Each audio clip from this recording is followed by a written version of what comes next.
नमस्कार विद्यार्थियों, स्वागत है आप सभी का मेरिट मंत्रा के इस डिजिटल प्लेटफॉर्म पर। और आज की हमारी क्लास राजस्थान हिस्ट्री की सेकंड नंबर की क्लास होने वाली है, यानी कि जो अपने प्रमुख सभ्यता और स्थल की क्लास चल रही थी उसका आज पार्ट 2 होने वाला है। इसके अंदर आज हम जो है कल की क्लास की जैसे क्वेश्चन आंसर का मिक्सअप और नोट्स का मिक्सअप नहीं करेंगे। पहले कंप्लीट नोट्स को कवर करेंगे, उसके बाद में क्वेश्चन आंसर्स को कवर करेंगे और ये प्रोसेस अपनी एंड तक ऐसे ही चलेगी। चलिए अब देखो, आज की क्लास जो है अपने राजस्थान की जो सभ्यता स्थल है उनके ऊपर जो है सेकंड नंबर का पार्ट होगा। कल की क्लास में हमने कालीबंगा, आहड़ और बेराट जैसी बड़ी सभ्यताओं को कवर किया था। आज की क्लास के अंदर हम जो छोटी मोटी जितनी भी सभ्यताएं बची हुई है उन सबको कवर कर लेंगे। इससे पहले हम कुछ दिनों से ज्योग्राफी की क्लासें लगा रहे थे और वो अपनी कवर हो चुकी है। अब ज्योग्राफी की कवर हो चुकी है, साथ में आज एक गुड न्यूज़ है। आज मेरिट मंत्रा 100 सब्सक्राइबर्स का जो क्राइटेरिया है वो कंप्लीट कर चुका है। अब इस क्राइटेरिया के कंप्लीट होने पर हम आपको जो है फ्री टेस्ट सीरीज़ देने वाले हैं। फ्री की टेस्ट सीरीज़ देंगे, साथ में ही फ्री में क्या देंगे, टेस्ट सीरीज़ देंगे, साथ में फ्री क्लासेस अपनी ऑलरेडी चल रही है। फ्री नोट्स आपको टेलीग्राम पे मिल रहे हैं, लेकिन आपको टेलीग्राम से नोट्स टेस्ट के लिए अलग वेबसाइट पे जाना पड़ेगा और क्लास के लिए यूट्यूब पे आना पड़ेगा। अब हम क्या करेंगे कि इन सब को मिलाकर, यानी कि ये सब मिलकर अब आपके लिए केवल और केवल एक ही प्लेटफॉर्म पर मिलेंगे। वो मिलेंगे मेरिट मंत्रा के वेबसाइट पर। मेरिट मंत्रा की जो वेबसाइट है उस पर आपको ये मिलेगी। बहुत जो अभी आपके वीडियो है इसके डिस्क्रिप्शन के अंदर या फिर आने वाली एक दो वीडियोस के बाद में ही हम लोग जो है मेरिट मंत्रा की जो लिंक है वेबसाइट की वो डिस्क्रिप्शन के अंदर ऐड कर देंगे और टेलीग्राम्स पे भी शेयर कर देंगे, इसलिए टेलीग्राम को जरूर ज्वाइन कर लेना। वहाँ पे डालने के बाद में आप लोग जो है वहाँ वेबसाइट पे जाकर डेली क्लासें ले सकते हो, डेली टेस्ट दे सकते हो, डेली नोट्स को रीड कर सकते हो, उनकी फोटो कॉपीज़ करा सकते हो, क्योंकि ये नोट जो है फोटो कॉपी के लिए काफ़ी बेहतर है। ऐसे नोट्स जो है आपको कहीं पर भी नहीं मिलेंगे। अब सबसे महत्वपूर्ण बात कि अपना जैसे 100 सब्सक्राइबर का क्राइटेरिया पूरा हुआ, हमने आप लोगों के लिए सब कुछ फ्री कर दिया है। ताकि पहले भी फ्री ही था, लेकिन अब टेस्ट सीरीज भी आप लोगों के लिए चालू हो चुकी है। कुछ दिनों के बाद ज्योग्राफी की जो मैराथन क्लास है वो भी आने वाली है और ज्योग्राफी की मैराथन क्लास जो है वो 1000 प्रश्नों के ऊपर होगी, जो कि काफ़ी बेहतर होने वाली है। लगभग 1000 प्रश्न होंगे, हर एक टॉपिक से काफ़ी ज़्यादा क्वेश्चन उठाए जाएंगे ताकि जो रिविज़न है वो काफ़ी बेहतर हो सके। इसके अलावा जैसे ही हम लोग अपने क्राइटेरियाज़ को कवर करेंगे, अपन न्यू चीज़ें आप लोगों के लिए फ्री में लाते रहेंगे। हमारा जो लक्ष्य है कि फ्री में ज़्यादा से ज़्यादा शिक्षा ज़्यादा से ज़्यादा लोगों तक पहुँचे। चलिए अब बिना किसी देरी के अपनी क्लास को भी शुरू करते हैं। ठीक है, चलिए गणेश्वर जो सभ्यता है इसको अपन लोग क्या करेंगे, सबसे पहले पढ़ेंगे गणेश्वर सभ्यता की खोज किसने की, इसका उत्खनन किसने किया। तो खोज और उत्खननकर्ता दोनों एक ही आदमी थे, यानी कि एक ही कैटेगरी के थे। जैसे रतन चंद्र अग्रवाल ये खोजकर्ता थे और यही उत्खननकर्ता के अंदर भी आते हैं। वीएन मिश्र ये केवल उत्खनन करता है और विजय कुमार ये भी क्या है, उत्खनन करता है। देखो गणेश्वर सभ्यता की खोज कब की गई थी, तो वो की गई थी 1972 से लेकर 1977 के मध्य में इसकी खोज की गई थी। और किसके द्वारा की गई थी, आरसी अग्रवाल के द्वारा। कहाँ पर गणेश्वर सभ्यता है, तो गणेश्वर सभ्यता है वीरभान का वास, जो कहाँ पर है, नीम का थाना। नीम का थाना कहाँ पर है, सीकर के अंदर। कांतली नदी के किनारे कौन सी सभ्यता है, गणेश्वर सभ्यता। तो हम कह सकते हैं गणेश्वर सभ्यता कांतली नदी के किनारे वीरभान का वास नीम का थाना के अंदर स्थित है। और खोज किसने की, रतन चंद्र अग्रवाल, वीएन मिश्र, विजय कुमार ने जो थी इनके उत्खनन किया था। कुछ उपनामों की बात करें तो यानी कि यहाँ से क्या क्या मिले थे और इनको क्या क्या कहते हैं, इस सभ्यता को क्या क्या कहते हैं, उसके ऊपर भी अपन चर्चा करेंगे। उपनाम की बात करते हैं तो उपनाम की बात करते ताम्रयुगीन सभ्यताओं की क्या है, ये जननी है। ताम्रयुगीन सभ्यताओं की क्या है, ये जननी है। ताम्र संचयी भी इसे कहते हैं और पुरातत्व का क्या कहते हैं, इसे पुष्कर भी कहते हैं। तो ये सब क्या हो चुके हैं, गणेश्वर सभ्यता के उपनाम हो चुके हैं। पूरा अवशेष यानी कि पुरातात्विक जो अवशेष थे उनको अगर हम देखें तो यहाँ पर कपिशवरणी क्या मिले हैं, मृदभांड मिले हैं। ये कपिशवरणी क्या है, ये है मृदभांड। क्या है ये, मृदभांड। इसके अलावा तांबे की क्या मिली है, सुई मिली है, मछली का कांटा मिला है और बाणाग्रह यानी कि बाण रखने का जो पीछे वो लटकाए हुए रखते जिसके अंदर बाण वगैरह रखे हुए थे वो मिला है। इसके अलावा भाला मिला है, गिलास मिली है और चम्मच यहाँ से मिले हैं। जो जो चीज़ें यहाँ से मिली है उन सब का यहाँ पर जिक्र किया गया है। मृदभांड कौन से, सबसे महत्वपूर्ण केवल यही है कि यहाँ से कौन से मृदभांड मिले हैं, तो वो होते हैं कपिशवरणी मृदभांड। यहाँ के जो लोग थे यानी कि यहाँ के जो मकान थे वो पत्थरों से निर्मित थे। यहाँ के बांध भी किससे निर्मित थे, पत्थरों से निर्मित थे। यही चीज़ आप लोगों के लिए महत्वपूर्ण है। अब गणेश्वर सभ्यता की सबसे इंपॉर्टेंट चीज़ खोज और उत्खनन करता, और दूसरी बात इसके उपनाम, और तीसरे इसके पूरा अवशेषों के अंदर केवल और केवल मृदभांड। ये सबसे ज़्यादा महत्वपूर्ण है। नेक्स्ट अपन चलते हैं बालाथल सभ्यता के ऊपर। और बालाथल सभ्यता का जो स्थान है वह है वल्लभनगर उदयपुर। कहाँ पर है बालाथल सभ्यता? वल्लभनगर उदयपुर के अंदर। और इसकी खोज भी वीएन मिश्र के ही द्वारा 1993 में की गई थी।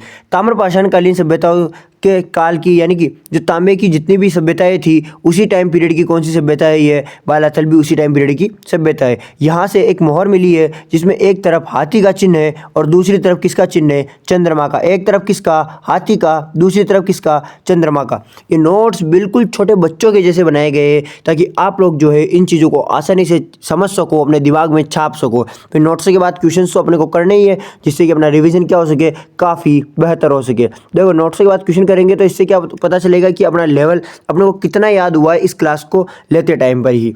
यहाँ पर अगर हम बात करें तो 4000 वर्ष पुराना एक कंकाल मिला है। क्या मिला है? 4000 वर्ष पुराना एक कंकाल मिला है जिसकी रिसर्च करने के बाद पता चला है कि एक कुष्ठ रोग की क्या थी? जानकारी थी। क्या थी? इन्हें कुष्ठ रोग की जानकारी थी। आगे देखें तो बेराट के बाद ये दूसरा ऐसा स्थान है जहाँ से सूती कपड़े के क्या मिले हैं? अवशेष मिले हैं। बेराट से भी किसके अवशेष मिले थे? सूती कपड़े के अवशेष मिले थे। हमने पढ़ा था सूती कपड़े के अंदर 36 मुद्राएं लिपटी हुई मिली थी, ठीक है, जिनमें से 16 मुद्राएं केवल मिनांडर की थी, 28 मुद्राएं जो थी वो इंडो ग्रीक शासकों की थी, जिनमें से 16 तो किसकी थी? केवल और केवल मिनांडर की थी। मतलब अपन लोग ऐसी चीज़ें वहाँ पर पढ़ कर आए थे, यानी कि सूती कपड़े में लिपटी 36 मुद्राएं। उसी प्रकार से यहाँ से भी क्या मिले हैं? सूती कपड़ों के अवशेष मिले हैं। इसके बाद अगर हम देखें तो यहाँ पर जो थी कृषि, पशुपालन और आखेट क्या क्या मिले? सर्वप्रथम कृषि, पशुपालन और आखेट के भी यहाँ से अवशेष मिले। सर्वप्रथम बागोर सभ्यता से है, लेकिन यहाँ से इनके अवशेष भी यहाँ से मिले हैं। सर्वप्रथम जो है वो बागोर की सभ्यता से संबंधित है।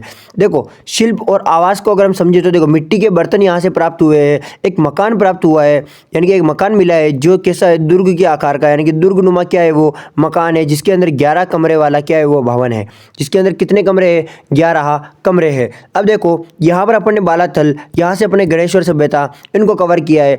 अब हम पढ़ते हैं नगरी सभ्यता। और नगरी जो सभ्यता है ये आपके कहाँ पर है? चित्तौड़गढ़ के अंदर है। कहाँ पर है? चित्तौड़गढ़ के अंदर है। अब देखो इसका जो स्थान है और इसकी जो खोज है कहाँ पर है? चित्तौड़गढ़ के अंदर बेड़च नदी के किनारे। ये नदी आपको बहुत अच्छे से याद रखनी है। बेड़च नदी के किनारे कौन सी सभ्यता है? नगरी सभ्यता। खोज किसने की? डी.आर. भंडारकर के द्वारा 1904 में इसकी खोज की गई थी, यानी कि देश आज़ादी से पहले इसकी खोज हो चुकी थी। महत्व और प्राचीन नामों की अगर हम बात करें तो महत्वपूर्ण पुरातत्व की स्थल में से एक है ये, जिसकी जो कहाँ पर है? शिवी जनपद से, यानी कि शिवी जनपद के अंदर ये जो सभ्यता थी ये कहाँ पर थी? शिवी जनपद के अंदर थी। और शिवी जनपद की राजधानी क्या थी? मध्यमिका। शिवी जनपद की राजधानी क्या थी? मध्यमिका थी। ये इसके क्या हो चुके हैं? प्राचीन नामों के अंदर, यानी कि इसके महत्व है, ये सब क्या है? इसके महत्व और इसके प्राचीन नाम आ चुके हैं। अब देखो यहाँ पर कुछ ऐतिहासिक साक्ष्यों की अगर हम बात करें तो महाभारत और महाभाष्य जो काल के, यानी कि पतंजलि कृत जितने भी साक्ष्य है वो यहाँ से मिले हैं, महाभारत और महाभाष्य काल के। अब यहाँ पर देखो कि द्वितीय शताब्दी ईसा पूर्व के जो मंदिर है वो भी यहाँ से मिला है। द्वितीय शताब्दी ईसा पूर्व का जो मंदिर है वैष्णव संप्रदाय का, वो यहाँ से मिला है। वैष्णव संप्रदाय का जो मंदिर था वो कहाँ से मिला है? अपने नगरी सभ्यता से। और कौन सी शताब्दी ईसा पूर्व का है? वो द्वितीय शताब्दी ईसा पूर्व का है। इसके बाद में अगर हम देखें तो 2 शिलालेख मिले हैं, एक गोसुंडी अभी शिलालेख और एक हाथीवाड़ा शिलालेख। हाथीवाड़ा शिलालेख जो है इसमें अश्वमेध यज्ञ की प्राचीनतम जानकारी मिली है कि इस समय इस शिलालेख में बताया गया है कि उस समय के राजा अश्वमेध यज्ञ में विश्वास करते थे, यानी कि अश्वमेध यज्ञ करवाते थे।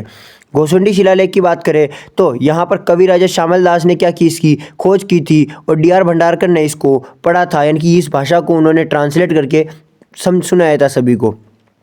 देखो अश्वमेध यज्ञ की जानकारी जो है अपने हाथीवाड़ा शिलालेख से मिलती है, लेकिन अगर देखें राजस्थान में अश्वमेध यज्ञ की नवीनतम जानकारी, यानी कि लेटेस्ट जो जानकारी है वो सवाई जो जयसिंह थे जयपुर के शासक, उन्होंने करवाया था, यानी कि उनकी जानकारी, अपनी जानकारी जो इतिहास है उसमें बताया जाता है कि नवीनतम जो जानकारी अश्वमेध यज्ञ की है लेटेस्ट, वो सवाई जयसिंह के द्वारा करवाया गया था। जो कहाँ के शासक थे? जयपुर के शासक थे सवाई जयसिंह, जिन्होंने जयपुर भी बसाया था, ठीक है। आगे देखो रेड सभ्यता। रेड कहाँ पर है? रेड आपके टोंक जिले के अंदर है, जिसे क्या कहते हैं? सिक्कों का ढेर कहते हैं, यानी कि टाटानगर कहते हैं, सिक्कों की ढेर वाली सभ्यता, जो कि उसको थोड़ा और समझते हैं। प्राचीन भारत का टाटानगर किसे कहते हैं? रेड को कहते हैं। टोंक जिले के अंदर जो ढील नदी है, कौन सी नदी? ढील नदी। इस ढील नदी के किनारे कौन सी सभ्यता है? रेड सभ्यता है। कौन सी सभ्यता है? रेड सभ्यता है। उत्खनन की अगर हम बात करें तो दयाराम साहनी और केदारनाथपुरी के द्वारा क्या किया गया था? इसका उत्खनन करवाया गया था। देखो सर्वाधिक सिक्कों का भंडार यहाँ से मिला है। प्राचीन भारत का क्या कहते हैं इसे? टाटा नगर कहते हैं। सिक्के सबसे ज़्यादा महत्वपूर्ण है, कौन सी कंपनी के कौन से सिक्के मिले, चलो कंपनी नहीं समझते, हम ऐसे समझते हैं कि 3075 जो सिक्के हैं वो पंच मार्क यानी कि आहत है। कहने का मतलब ये हो चुका है जिन्हें हम पढ़ ही नहीं पाए। 3075 सिक्के ऐसे हैं जिन्हें हम लोग पढ़ नहीं पाए। लेकिन 14 सिक्के कैसे थे, मित्र सिक्के थे। कैसे मित्र सिक्के।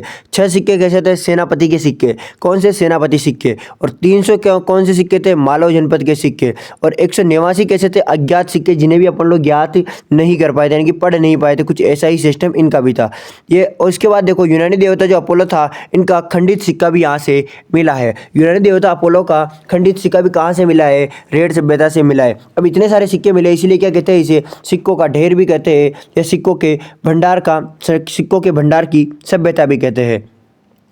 अगर यहाँ पर देखिए तो यहाँ पर ये क्या है, एक सड़क है, और सड़क क्या है यानी कि फुटपाथ है, और इसके साइड में क्या है, जो है नाली निकल रही है। कहने का मतलब ऐसे अवशेष भी यहाँ से मिले हैं। यहाँ से भवन इमारतों के अवशेष भी मिले हैं, जो घूमी हुई इमारतें हैं, ठीक है। इमारतों के अवशेष भी कहाँ से मिले हैं अपने को, रेड सभ्यता से मिले हैं। एक पगड़ी पहने हुए यक्षिणी का यहाँ से क्या मिला है अपने को, यहाँ से जो साक्ष्य मिले कि पगड़ी पहने हुई यक्षिणी भी यानी कि जो पगड़ी थी वो एक यक्षिणी की थी, ऐसा यहाँ पर बताया जाता है। यहाँ पर एक फूलदान मिला, ये क्या है, फूलदान है यानी कि ऐसा ये चित्र मैंने बनाया है बट ऐसा नहीं है। एक फूलदान था जिसकी आकृति एक बंदर के समान दिखती थी, ठीक है, बंदर के समान आकृति दिखती थी। मैं यहाँ पर लिखना भूल चुका हूँ।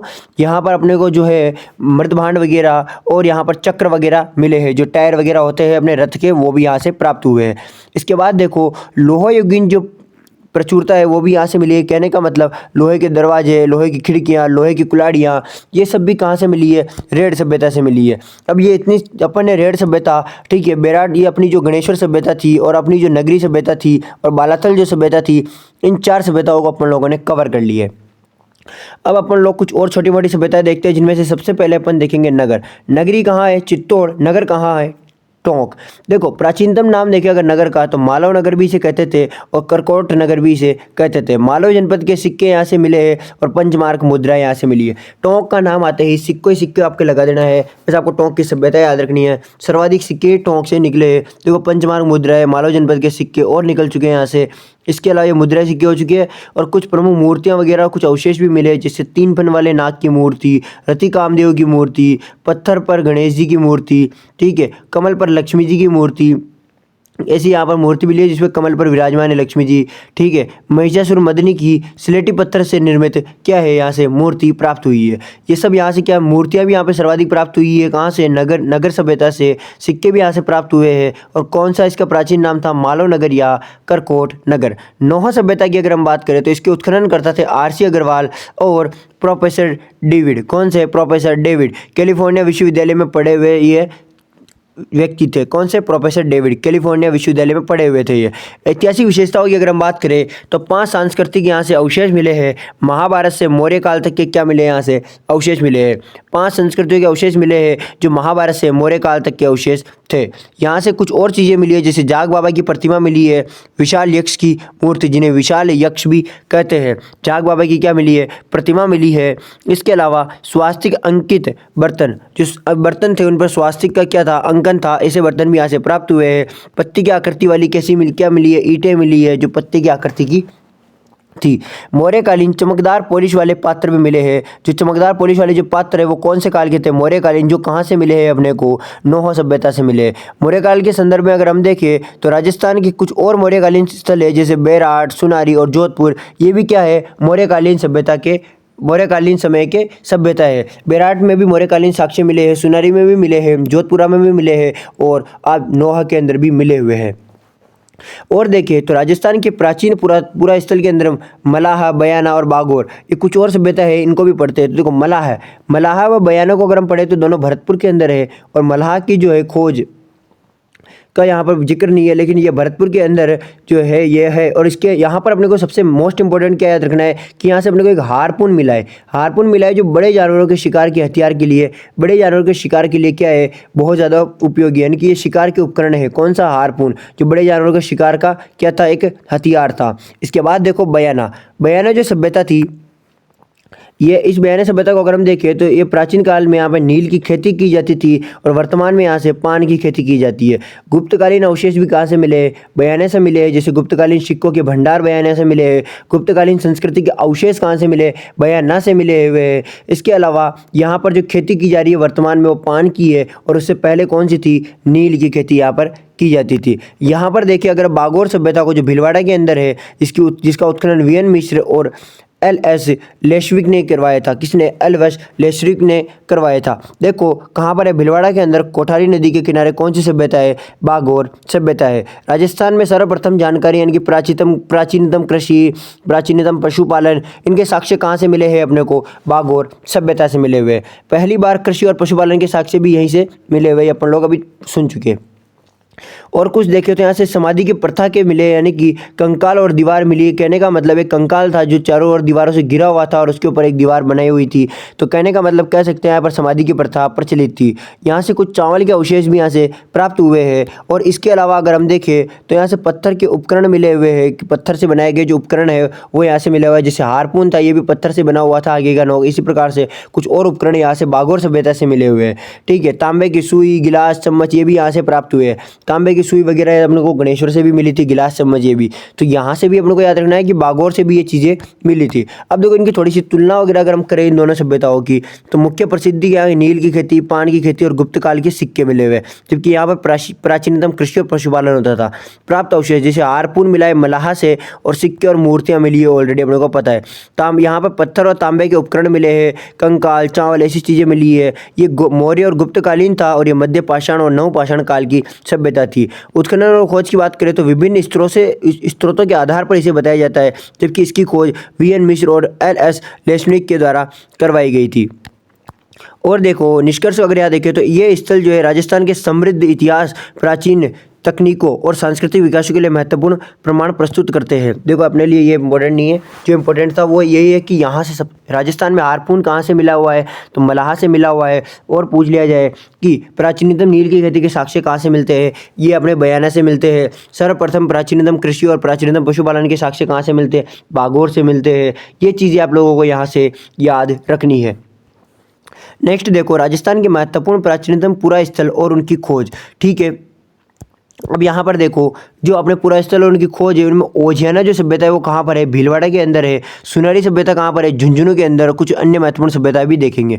ओझियाना सभ्यता, ओझियाना बुल, सफ़ेद अलंकृत बेल की मृण मूर्ति कहाँ से मिली है, ओझियाना सभ्यता से। और इस बुल को क्या कहते हैं, इस बेल को क्या कहते हैं, ओझियाना बुल। अपन ने कहा है ये, लेकिन ये आकृति यानी कि मूर्ति कैसी है, सफ़ेद अलंकृत बेल की क्या है, मूर्ति है। इसके अलावा कार्नेलियन और फियांस के मनके भी यहाँ से मिले। कार्नेलियन और फियांस के क्या मिले, यहाँ से मनके मिले हैं। डिलक्स टाइप वेयर के विशेष बर्तन मिले हैं। डिलक्स टाइप वेयर के क्या मिले, यहाँ से बर्तन मिले हैं। सुनारी सभ्यता झुंझुनू के अंदर कांथली नदी के किनारे है। अगर हम इसको देखें तो यहाँ से मात्र देवी की क्या मिली है, मूर्ति मिली है। और लोहा गलाने की क्या मिली, यहाँ से भट्टियाँ मिली है। क्या क्या मिला है यहाँ से, मात्र देवी की मूर्ति, लोहा गलाने की भट्टियाँ। इसके अलावा भी देखें तो कुछ मौर्यकालीन अवशेष भी यहाँ से मिले, जैसे चमकदार पॉलिश वाला कटोरा मिला है, लोहे का क्या मिला है, भाला मिला है। तो ये सब कहाँ से मिले अपने को, सुनारी सभ्यता से मिले हुए। इसके बाद देखो जोधपुरा सभ्यता, जो जोधपुर में ना होकर जयपुर के अंदर है। जोधपुरा सभ्यता कहाँ पर है, जयपुर के अंदर, जो साबी नदी के किनारे। कौन सी नदी के किनारे है जोधपुरा सभ्यता, साबी नदी के किनारे। और यहाँ से क्या मिले, मौर्यकालीन संस्कृति के अवशेष मिले हैं। जो चीज़ अपन यहाँ पर देख कर आए थे कि देखो मौर्यकालीन संस्कृति के अवशेष कहाँ कहाँ से मिले हैं, जोधपुरा, सुनारी और बेराट से मिले हुए। जहाँ पर अपन लोगों ने यहाँ पर सुनारी के अंदर भी देख लिया कि यहाँ पर मौर्यकालीन अवशेष मिले हुए, यहाँ पर भी मौर्यकालीन अवशेष मिले हुए। इसके बाद देखो सोती सभ्यता जो कहाँ पर है, बीकानेर के अंदर है, जिसकी खोज अमलानंद घोष ने 1953 में की थी। ठीक है, ये कालीबंगा का क्या है, कालीबंगा का भाग, यानी कि कालीबंगा फर्स्ट ये क्या है, पार्ट है। कालीबंगा का प्रथम पार्ट यही है। इसके बाद देखो नैनवा, बूंदी के अंदर सभ्यता जो है वो वहाँ से महिषासुर मर्दिनी की मूर्ति मिली हुई है, यानी कि शाक्त संप्रदाय की, जो शाक्त संप्रदाय की क्या थी, मूर्ति थी। बरौर श्री गंगानगर के अंदर है, जहाँ से बटन के समान मुहरें मिली है। बटन के समान, देखो ये बटन के समान ऐसी मुहरें यहाँ से मिली है। कहाँ से, बरौर श्री गंगानगर से। कुराड़ा कहाँ पर है, नागौर में, जहाँ से जिसकी उत्खनन 1934 के अंदर किया गया था और औजारों की नगरी कहते हैं इसे। और भारे तांबे के क्या मिले यहाँ से, उपकरण मिले हैं। गरडदा कहाँ पर है, बूंदी में, जहाँ से बर्ड राइडर रॉक पेंटिंग यानी कि चट्टानों पर उड़ते हुए पक्षी के चित्र वाली आकृति यानी कि चट्टानें यहाँ से मिली है। ऐसी चट्टानें जहाँ पर उड़ते हुए पक्षी की क्या बनाए गए, चित्र बनाए गए हैं, वो चट्टानें कहाँ से मिली है, गरडदा से मिली है। और गरडदा कहाँ पर है, बूंदी के अंदर। इसके बाद देखो नेक्स्ट अपन लोग कुछ और ऐसी छोटी मोटी सभ्यताएं वगैरह देख लेते हैं, ठीक है। और जिलों के अकॉर्डिंग जो छोटी मोटी सभ्यताएं उन सबको यहाँ पर एक साथ कवर कर लेते हैं, जिससे अपने को जिलों तो एक साथ याद हो जाएंगे। अब हम देखते हैं कि यहाँ पर जो जिला है उसको अपन लोग देखेंगे, जैसे श्रीगंगानगर, जहाँ से तरखनवाला सभ्यता, चक 84, बरोर, ऐसी सभ्यताएं यहाँ से मिली है। हनुमानगढ़ से कालीबंगा, पीलीबंगा, बादरा, कर्णपुरा, ऐसी सभ्यताएं, छोटी मोटी सभ्यताएं मिली है।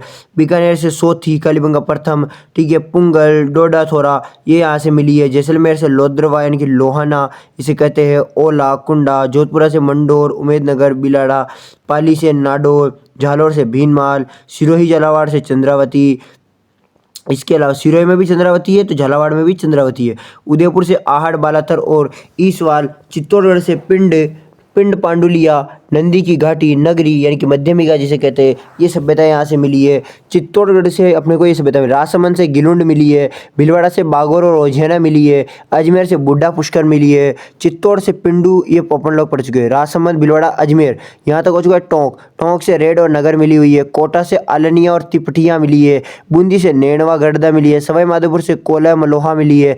भरत माहौली मिली है, ठीक है। भरतपुर से नोह, मलाहा, बयाना और वेर और भुसावर 2 एक्स्ट्रा है। अलवर से डीकर मिली है। जयपुर से बेराट, जोधपुरा और नलियासर मिली है। सीकर से गणेश्वर, गुरारा मिली है।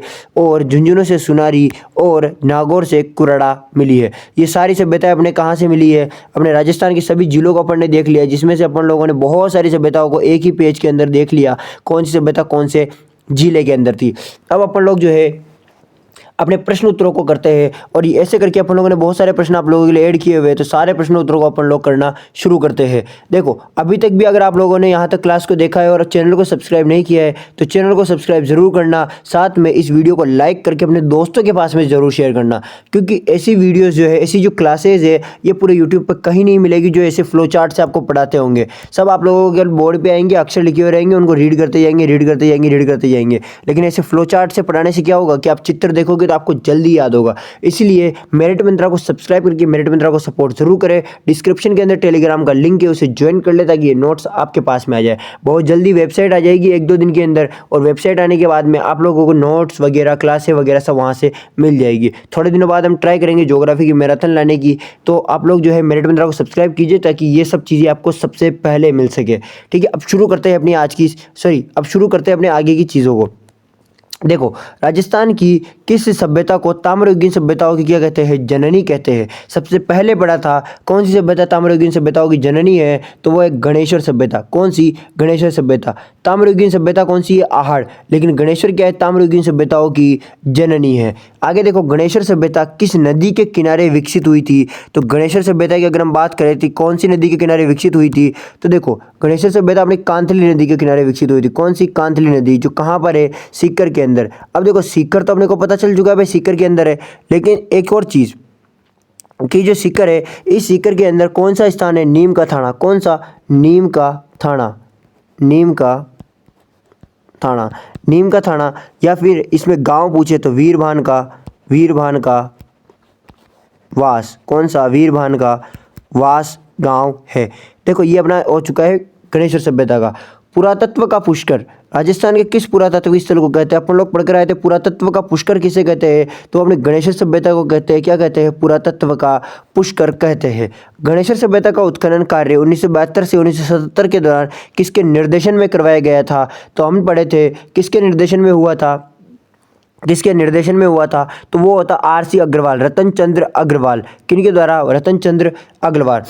अब देखो यहाँ से VN मिश्र जो थे ये क्या थे, उत्खननकर्ता में साथी थे। इसके अलावा विजय कुमार भी क्या थे, इनके एक साथी थे। कौन थे, विजय कुमार भी क्या थे, इनके एक साथी थे।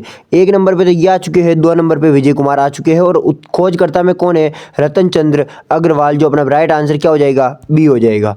बालातल सभ्यता से जो प्राप्त हुआ था 4000 वर्ष पुराना कंकाल, ये किस बीमारी के प्रमाण मिले थे? तो हमने बताया था कुष्ठ रोग के प्रमाण मिले थे। कहाँ से? बालातल सभ्यता से। जो जिस कंकाल से मिले थे वो 4000 वर्ष पुराना क्या था? कंकाल था। देखो 11 कमरों वाला एक विशाल भवन, जो दुर्गनुमा मकान के अवशेष मिलते हैं, यानी कि 11 कमरों वाला एक विशाल भवन मिला था जो कैसा था? दुर्गनुमा जो मकान था उसके जैसा दिखता था। तो देखो ये ऐसा मकान कहाँ से मिला था अपने को? तो हम पढ़ के आए थे बालाथल के अंदर अपने को ऐसा मकान मिला था जो किस आकृति का था? दुर्गनुमा दिखता था। और उसके अंदर कमरे कितने थे? 11 कमरे थे, जो विशाल भवन के समान दिखता था। प्राचीन काल में मध्यमिका किस जनपद की राजधानी थी? मध्यमिका कौन से जनपद की राजधानी थी? तो देखो नगरी जो सभ्यता है ये मध्यमिका सभ्यता थी, और इसकी राजधानी क्या थी? सॉरी, ये किसकी राजधानी थी? मध्यमिका। ठीक है, शिवी जनपद की। शिवी जनपद की कौन सी राजधानी थी? मध्यमिका। कौन सी थी? मध्यमिका। मध्यमिका किसकी राजधानी थी? शिवी जनपद की। चाहे क्वेश्चन कैसे भी आए, आपका आंसर एकदम राइट होना चाहिए। नेक्स्ट देखो, गोसुंडी जो शिलालेख है और हाथीवाड़ा जो शिलालेख है, इसका संबंध किस पुरातात्विक स्थल से है? तो देखो गोसुंडी शिलालेख, पुरातात्विक शिलालेख, ये सब कहाँ से है? अपने मेवाड़ से संबंधित है। और मेवाड़ की बात करते हैं तो कहाँ पर आ जाएगा? नगरी सभ्यता, जो कहाँ पर है? चित्तौड़गढ़ के अंदर है। नगर कहाँ पर है? टोंक के अंदर है। और नगरी कहाँ पर है? आपकी चित्तौड़गढ़ के अंदर है। रेड भी आपकी टोंक में है, बेराट आपकी जयपुर में है। ये आपको मैंने ऑलरेडी बेराट को पढ़ा दिया है। रेड सिक्कों का ढेर कहलाता है। ठीक है, नेक्स्ट देखो, राजस्थान में वैष्णव संप्रदाय का सबसे प्राचीनतम साक्ष्य कौन से शिलालेख से प्रदान होते हैं? यानी कि कह रहा है कि वैष्णव जो शिलालेख था इसके सबसे प्राचीनतम साक्ष्य कौन से शिलालेख से प्रदान होते हैं? ठीक है, वैष्णव संप्रदाय के सबसे प्राचीनतम, यानी कि वो जो मंदिर मिला था अपन ने पढ़ा था, वैष्णव संप्रदाय का 2वीं शताब्दी ईसा पूर्व का मंदिर मिला था। कहाँ से मिला था अपने को? सॉरी, यहाँ से अपने को मंदिर की बात नहीं की जा रही, यहाँ पे शिलालेख की बात की जा रही है। ठीक है, अब शिलालेख की अगर हम बात करें तो ये शिलालेख था गोसुंडी शिलालेख। कौन सा? गोसुंडी शिलालेख। इसी के साथ में एक और शिलालेख मिला था, वो था हाथीवाड़ा शिलालेख। ठीक है, एक मंदिर भी मिला था ऐसे वैष्णव संप्रदाय का, अपन पढ़ के आए थे। क्वेश्चन मिस्टेक हो चुका है, किस शिलालेख से प्रदान हुआ, ये यहाँ पे मिस्टेक हो गया था। देखो हाथीवाड़ा शिलालेख भी किसके साथ मिला था? गोसुंडी के साथ में। और इस गोसुंडी शिलालेख के साथ में कौन सा मिला? हाथीवाड़ा, जहाँ से अश्वमेध यज्ञ के, कौन से? अश्वमेध यज्ञ के क्या मिले थे? प्रमाण मिले थे कि अश्वमेध यज्ञ यहाँ पर होता था। गोसुंडी शिलालेख जो था इसका ट्रांसलेशन किसने किया था? D.R. भंडारकर ने और श्यामल दास ने इसकी खोज की थी। इसके बाद देखो, किस पुरातात्विक स्थल को प्राचीन भारत का टाटा नगर कहते हैं? मैंने अभी जस्ट बताया था, सिक्कों का ढेर, भारत का, प्राचीन भारत का टाटा नगर कौन है? रेड। रेड कहाँ पर है? आपकी टोंक के अंदर है। कहाँ पर है रेड? आपकी टोंक के अंदर है। नोहा भरतपुर के अंदर है। गणेश्वर कहाँ पर है? सीकर के अंदर है। और सुनारी कहाँ पर है? आप लोगों की झुंझुनू के अंदर है। रेड के उत्खनन में किस यूनानी देवता का खंडित सिक्का प्राप्त हुआ था? जब रेड का उत्खनन हुआ था तो कौन से यूनानी देवता के क्या मिला था? खंडित सिक्का प्राप्त हुआ था। तो अपोलो जो भगवान थे यूनानी देवता, उनका क्या मिला था? यहाँ से खंडित सिक्का प्राप्त हुआ था। कहाँ से? रेड से प्राप्त हुआ था। इसके बाद अगर हम देखें, जैसे यहाँ पर 3075 पंचमार्क मुद्राएं मिली थी, 6 मित्र सिक्के मिले, 6 सैनिक सिक्के मिले थे, 14 मित्र सिक्के मिले थे। ऐसे अपन लोग यहाँ पर पढ़ के आए थे अभी जस्ट। आगे देखो, सर्वाधिक सिक्कों के भंडार कहाँ से प्राप्त हुए? मैंने कहा था सिक्कों का भंडार है, सिक्कों का ढेर कौन है? रेड है। कौन है? रेड। देखो आगे देखो, यानी कि ज़्यादा पैसा होता है तो रेड डल जाती है ना, वैसे रेड के अंदर ज़्यादा पैसा था तो ज़्यादा रेड डल गई। नोआ सभ्यता से प्राप्त जो जाग बाबा की मूर्ति थी, उस मूर्ति को वास्तव में किसकी है? वो मूर्ति वास्तव में किसकी है? क्या वो भगवान बुद्ध की है? क्या विशाल यक्ष की है? क्या सम्राट अशोक की है? क्या शिव भगवान की है? तो अपन पढ़ के आए थे वो यक्ष बाबा की है, यानी कि विशाल यक्ष की कौन सी मूर्ति है? जाग बाबा की मूर्ति है। जाग बाबा का कनेक्शन एक और सभ्यता से है, आप लोग कमेंट करके बताना कि वो सभ्यता कौन सी है। ठीक है, महाभारत से लेकर मौर्य काल तक की 5 संस्कृतियों के अवशेष किस स्थल से मिले हैं? महाभारत से लेकर मौर्य काल तक के 5 संस्कृतियों के अवशेष अपने को कहाँ से मिले हुए हैं? तो अपन लोग यहाँ पर पढ़कर आए थे कि कौन सी जो सभ्यता है वहाँ से इन सभी के अवशेष मिले, यानी कि महाभारत जो काल था वहाँ से शुरुआत हुई थी, और वहाँ से लेकर महाभाष्य काल तक अपन पढ़ के आए थे जिसमें 5 संस्कृति के अवशेष थे। वो सभ्यता कौन सी थी? अपनी नौवा सभ्यता। कौन सी? नौवा सभ्यता, जहाँ से अभी पढ़ के आए थे यक्ष बाबा की क्या मिली है? प्रतिमा मिली है। प्राचीन राजस्थान के प्राचीनतम कृषि और पशुपालन के जो सबसे पुराने साक्ष्य है वो किस स्थल से मिले हुए? देखो प्राचीनतम कृषि और पशुपालन के जो साक्ष्य वो कौन से स्थल से मिले हुए हैं, तो वो है आपके सॉरी कृषि पालन के, हाँ ये आपके बागौर सभ्यता से मिले हुए हैं। कौन सी सभ्यता? बागौर सभ्यता से किसके अवशेष मिले हुए हैं? प्राचीनतम कृषि और पशुपालन के क्या मिले हुए हैं? साक्ष्य। किससे मिले हैं? बागौर सभ्यता से। कौन सी सभ्यता है बागौर सभ्यता? जो कहाँ पर है? आपके भीलवाड़ा के अंदर है। और कौन सी नदी के किनारे है? कोठारी नदी। कौन सी? कोठारी नदी के किनारे है। देखो बागर सभ्यता का जो उत्खनन है वो कोठारी नदी के किनारे किसके द्वारा किया गया था? अपन पढ़ कर आए थे बागौर सभ्यता का उत्खनन, सॉरी बागौर सभ्यता कहाँ है? कोठारी सभ्यता में, जिसका उत्खनन किसके द्वारा करवाया गया था? वीएन मिश्र और एलएस लेशनिक। किसके द्वारा? वीएन मिश्र और एलएस लेशनिक के द्वारा। आगे देखो हारपून जो है वो किस स्थल की विशिष्ट खोज है? अपन लोग पढ़े थे हारपून, मैंने कहा था ये हाईलाइट कर लेना, हारपून बहुत ज़्यादा इंपॉर्टेंट है, जिससे बड़े बड़े जानवरों का क्या किया जाता था? शिकार किया जाता था। किससे? हारपून से। जो अपने को कहाँ पर मिला था? भरतपुर के अंदर मिला था। कहाँ पर मिला था? भरतपुर के अंदर मिला था। कहाँ मिला? भरतपुर के अंदर मिला था। और अगर भरतपुर में मिला था तो सभ्यता कौन सी हो गई? यहाँ पे मलाह है। कौन सी हो गई? बयाना। अब देखो दोनों भरतपुर के अंदर है, लेकिन अपना आंसर तो एक ही होना चाहिए, तो अपना आंसर हो जाएगा यहाँ पर मलाह। कौन सा हो जाएगा अपना आंसर? मलाह यहाँ पर अपना आंसर हो जाएगा। नेक्स्ट अपन देखते हैं प्राचीनतम काल में नील की खेती और राजस्थान का कौन सा स्थान प्रसिद्ध है? नील की खेती के लिए कौन सा स्थान प्रसिद्ध है प्राचीन काल में? मैंने कहा था ये भी बहुत महत्वपूर्ण है। इस नील की खेती ये प्राचीन काल में होती थी। वर्तमान में किसकी खेती होती है? तो वर्तमान में होती है यहाँ पे पान की खेती। किसकी? पान की खेती। किसकी खेती होती है वर्तमान में? पान की यहाँ पर खेती होती है। देखो यहाँ से थोड़ी ये मिस्टेक हो गई है, चलो यहाँ पे देखो, यहाँ पर देखो वर्तमान में किसकी खेती होती है? पान की खेती। किसकी? पान की खेती होती है। कहाँ से होती है पान की खेती अपने? तो पान की खेती होती है अपने यह क्या बोलते हैं, नील की खेती होती है राजस्थान में। और वर्तमान में यहाँ पर कौन सी सभ्यता है? तो वो अपनी वो सभ्यता हो चुकी है अपनी यहाँ पर बयाना सभ्यता। कौन सी? बयाना सभ्यता। और मलाह से क्या मिली है अपने को? हारपून मिले हुए।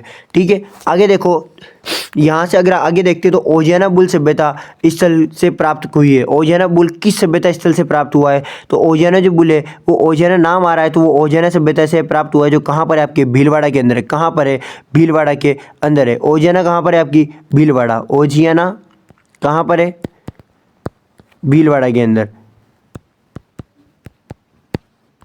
भीलवाड़ा के अंदर।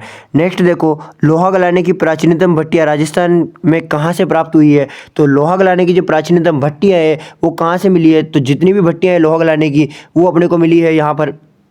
लोहा गलाने की जो भट्टियाँ है वो कहाँ से मिली है अपने को? यहाँ पर देख सकते हैं। तो देखो ईसवाला नहीं, जोधपुरा नहीं, सुनारी नहीं। हाँ सुनारी यहाँ से सब जो सभ्यता यहाँ से किसकी सब भट्टियाँ मिली है? लोहा गलाने की भट्टियाँ। देखो यहाँ पे थोड़ी सी ये पेन का इशू आ रहा है, इसीलिए यहाँ पे चक्कर पड़ रहा है पढ़ाने में। देखो सुनारी सभ्यता से किसकी भट्टियाँ मिली है? लोहा गलाने की भट्टियाँ मिली है। किसकी भट्टियाँ मिली है? लोहा गलाने की भट्टियाँ। रेड से सिक्कों का ढेर मिला हुआ है। किसका? सिक्कों का ढेर मिला हुआ है। ठीक है, जोधपुरा से मौर्यकालीन अवशेष मिले हुए हैं। ठीक है, ये सारे के सारे अपने कंप्लीट है। आगे देखो किस स्थल को कालीबंगा प्रथम के नाम से जाना जाता है? ऐसा कौन सा स्थल है जिसे कालीबंगा प्रथम के नाम से जाना जाता है? तो कालीबंगा प्रथम के नाम से किसे जाना जाता है? तो कालीबंगा प्रथम के नाम से जाना जाता है अपने सोथी बीकानेर को। किसे? सोथी बीकानेर को। सोथी कहाँ पर है? ये रहा ऑप्शन नंबर 2 के अंदर क्या है? सोथी बीकानेर, जहाँ से जिसे किस नाम से जाना जाता है? कालीबंगा प्रथम के नाम से जाना जाता है। औजारों की नगरी के रूप में विख्यात कुराड़ा जो सभ्यता है वो किस जिले के अंदर है? हम लोगों ने लास्ट में पढ़ा था कुराड़ा सभ्यता नागौर के अंदर है। देखो मैंने यहाँ पर बताया भी था कुराड़ा सभ्यता कहाँ पर है? आपकी नागौर के अंदर है। कुराड़ा सभ्यता कहाँ पर है? आपके नागौर के अंदर है। यहाँ पर अपन लोग पढ़कर भी आए थे कुराड़ा सभ्यता नागौर के अंदर है। चलिए कोई बात नहीं, अगर आपका ध्यान नहीं गया हो तो अभी इनको याद कर लेना। ये लिस्ट तो याद करना बहुत ज़्यादा महत्वपूर्ण है, इस लिस्ट को तो अच्छे से याद ही कर लेना क्योंकि ये बहुत ज़्यादा इंपॉर्टेंट है। कहाँ से मिली है? कुराड़ा के। कुराड़ा कहाँ पर है? नागौर के अंदर है। इसके बाद देखो बर्ड राइडर रॉक पेंटिंग स्थल से स्थित है, यानी कि ऐसी कौन सी जगह है जहाँ पर पत्थर के ऊपर किसका मिला हुआ है आपको? इसका उड़ते हुए पक्षी का चित्र मिला हुआ है। पत्थर के ऊपर उड़ते हुए पक्षी का चित्र मिला है। वो कौन सी सभ्यता है? गरडदा सभ्यता। कौन सी सभ्यता है? वो गरडदा सभ्यता है, जहाँ से पत्थर पर उड़ती हुई चिड़िया के क्या मिले हुए? अवशेष मिले हुए। बटन के समान मोहरे राजस्थान के किस पुरातात्विक स्थल से प्राप्त हुए? बटन के समान जो मोहरे है वो कौन से पुरातात्विक स्थल से मिले हुए हैं? तो बटन के समान जो मोहरे है वो आपके यहाँ पर बरौर सभ्यता से मिली हुई है, जो कहाँ पर है, श्री गंगानगर के अंदर है। कहाँ पर है, श्री गंगानगर के अंदर है। कौन सी सभ्यता, बरौर सभ्यता। आहड़ कहाँ पर है, आपके चित्तौड़ उदयपुर के अंदर है। और गणेश्वर कहाँ है, सीकर में। कालीबंगा आपके हनुमानगढ़ के अंदर है। महिषासुर मर्दिनी की जो मूर्ति है, जो शाक्त संप्रदाय का प्रमाण है, वो कहाँ से मिली है। देखो महिषासुर मर्दिनी की जो मूर्ति है, जो शाक्त, देखो ऐसा क्वेश्चन आता है कि महिषासुर मर्दिनी की मूर्ति कहाँ से प्राप्त हुई है, तो शायद ये क्वेश्चन ही गलत हो जाता, क्योंकि बहुत सारी सभ्यताओं से मिली हुई है। लेकिन यहाँ पे बता दिया गया है कि शाक्त संप्रदाय। कौन सी संप्रदाय, शाक्त संप्रदाय। तो शाक्त संप्रदाय की बात करें तो केवल नैनवा से ही शाक्त संप्रदाय की महिषासुर मर्दिनी की मूर्ति मिली हुई है। नेक्स्ट अगर हम देखें तो यहाँ पर देखो गणेश सभ्यता में बाढ़ से बचने के लिए किसके निर्माण के साक्ष्य मिले हैं। बाढ़ से बचने के लिए किसके निर्माण के साक्ष्य मिले हुए, बाढ़ से बचने के लिए किसके निर्माण के क्या मिले हुए, साक्ष्य मिले हुए। तो देखो बाढ़ से बचने के लिए गणेश्वर सभ्यता की बात की जा रही है, जहाँ से पत्थर की क्या बनाए जाते थे, बांध बनाए जाते थे। किसके, पत्थर के बांध यहाँ पर बनाए जाते थे। यहाँ से मकान तक पत्थर के थे। किसके थे, मकान पत्थरों के निर्मित थे। नेक्स्ट देखो मछली पकड़ने का जो कांटा है वो किस सभ्यता से मिला हुआ है, तो मछली पकड़ने का कांटा ताम्रयुगीन सभ्यताओं की जननी से मिला हुआ है, जो कौन है, अपनी गणेश्वर सभ्यता, जो कहाँ पर है, नीम का थाना सीकर के अंदर है। ऑप्शन नंबर बी यहाँ पर क्या हो जाएगा, एकदम राइट आंसर हो जाएगा। नेक्स्ट अपन चलते हैं, जोधपुरा सभ्यता किस नदी के तट पर है, तो जोधपुरा जो सभ्यता है ये आपके कौन सी नदी के तट पर है, तो जोधपुरा सभ्यता आपकी कौन सी नदी के तट पर है। तो देखो जो जोधपुरा सभ्यता है ये कौन सी नदी के तट पर है, तो जोधपुरा सभ्यता है आप लोगों की यहाँ पर कौन सी, साबी नदी के किनारे। कौन सी, साबी नदी के किनारे कौन सी सभ्यता है आप लोगों के, जोधपुरा सभ्यता है। कौन सी, जोधपुरा सभ्यता है। आगे देखो कौन सी, साबी नदी, यहाँ पर साबी नदी हो जाएगा। नेक्स्ट देखो राजस्थान में अश्वमेध यज्ञ की नवीनतम जानकारी किस शासक के काल से मिली हुई है। नवीनतम जानकारी बात की गई है सवाई जयसिंह के शासनकाल में, जो कहाँ के शासक थे, जोधपुर के शासक थे। कहाँ के शासक थे, जोधपुर के शासक थे। चंद्रवती पुरातात्विक स्थल जो राजस्थान के किस जिले के अंदर है, तो चंद्रवती जो पुरातात्विक स्थल है ये राजस्थान के कौन सी स्थल यहाँ पर है, झालावाड़ के अंदर, सिरोही के अंदर, या उदयपुर के अंदर, या राजसमंद के अंदर। तो इसका आंसर होगा अपना, तो यहाँ जो सही आंसर होगा वो देखो झालावाड़ और सिरोही दोनों हो जाएगा। क्यों होगा दोनों, क्योंकि यहाँ पर देखो अपन ने देखा था जो चंद्रवती है वो आपके दो जिलों में मिलती है, चंद्रावती, ठीक है, चंद्रावती है, चंद्रवती नहीं है। चंद्रावती आपके झालावाड़ प्लस सिरोही दोनों अपन लोग पढ़ के आए थे, झालावाड़ प्लस सिरोही। देखो मैं आपको यहाँ पे दिखा देता हूँ, ठीक है, थोड़ा ऊपर अपन लोग यहाँ पे पढ़कर भी आए थे। झालावाड़ और सिरोही दोनों क्या है, यहाँ से अपने को चंद्रावती सभ्यता की जानकारी मिलती है। चंद्रावती सभ्यता जो है ये एक ही सभ्यता है, यानी कि दोनों के नाम एक ही है। ये कहाँ से मिले, झालावाड़ और सिरोही के अंदर, इसलिए ऑप्शन नंबर 1 और 2 दोनों राइट आंसर हो जाएंगे। अब देखो ये क्लास अपने जो 30 क्वेश्चन से अपन लोगों ने यहाँ पे कवर कर लिया, 30 MCQs, ठीक है, साथ में नोट्स भी कवर कर लिए। अब ये सब अपने को कहाँ पर मिलेंगे, टेलीग्राम पे मिलेंगे। अभी के लिए टेलीग्राम पे, फिर उसके बाद में अपन लोग विचार करेंगे, ठीक है, कुछ दिनों के अंदर अंदर ही आपकी वेबसाइट लॉन्च कर देंगे, क्योंकि बनाने वाला भी मैं अकेला ही हूँ, लॉन्च करने वाला भी मैं अकेला हूँ। मेरे पास कोई टीम नहीं है कि वो मेरे लिए वेबसाइट बना के दे दे, ठीक है, ये मैंने खुद से बनाई है अपने दिमाग से। उसके बाद उसे बनाकर अब आप लोगों के लिए जो है फ्री में इसे लॉन्च कर रहा हूँ, ठीक है। कम से कम आपको पता है बीच में 10 दिन तक क्लासें नहीं आई थी। इसका नहीं आने का रीज़न यही था कि वेबसाइट के ऊपर जो है फुल टाइम देकर मैंने उसको कंप्लीट किया ताकि आप लोगों के लिए फटाफट से आए, क्योंकि अब 100 सब्सक्राइबर कंप्लीट हो चुके हैं। तो इस खुशी के अंदर अब आप लोगों के लिए जो है सब कुछ फ्री यहाँ पे चलेगा। ज्योग्राफी की मैराथन आने वाली है बहुत जल्दी। चैनल को सब्सक्राइब कर लेना ताकि ये सारे नोटिफिकेशन आप लोगों को मिले, सबसे पहले मिले। टेलीग्राम को ज्वाइन कर लेना ताकि वहाँ पर आपको वेबसाइट का लिंक फटाफट से मिल जाए। साथ ही के अंदर जो नोट्स वगैरह, PDFs वगैरह सब वहाँ पे मिलती रहे। नए नए अपडेट्स भी आपको वहीं पे ज़्यादा मिलेंगे, इसलिए उसको जरूर सब्सक्राइब कर लेना। अब मिलते हैं अपनी नेक्स्ट क्लास के अंदर, तब तक के लिए जय हिंद, जय भारत।